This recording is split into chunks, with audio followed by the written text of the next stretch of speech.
Konflik ini sudah melewati batas apapun yang bisa disebut wajar. Ketika sebuah perselisihan tentang tanah berubah menjadi jatuhnya korban, maka persoalannya bukan lagi soal lahan, tapi soal nilai hidup manusia itu sendiri. Tidak ada alasan yang cukup kuat untuk membiarkan mereka yang paling sederhana, yang hanya ingin bekerja dan bertahan hidup, menjadi pihak yang paling mudah terluka. Dan setiap kali itu terjadi, kita melihat kenyataan pahit. Di tengah kepentingan yang saling bertabrakan, rakyat kecil selalu berdiri sendirian. Konflik ini bukan lagi tentang siapa benar atau siapa salah.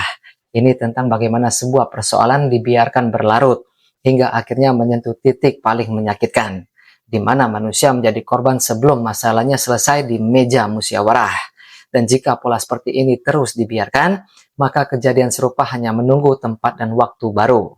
Beda wajah, beda lokasi, tapi luka yang ditinggalkan tetap sama.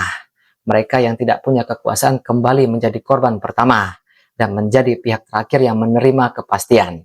Karena itu, konflik ini tidak boleh dianggap sebagai kejadian biasa.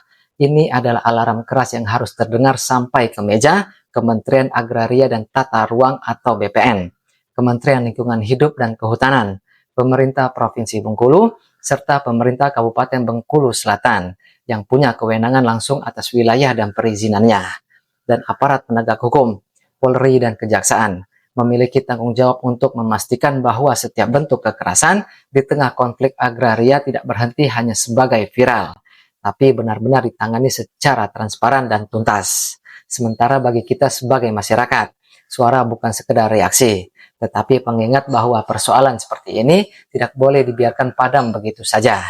Ada manusia yang perlu dilindungi, ada keadilan yang harus ditegakkan, dan ada harga diri daerah ini yang tidak boleh kita biarkan jatuh hanya karena konflik tidak pernah diselesaikan.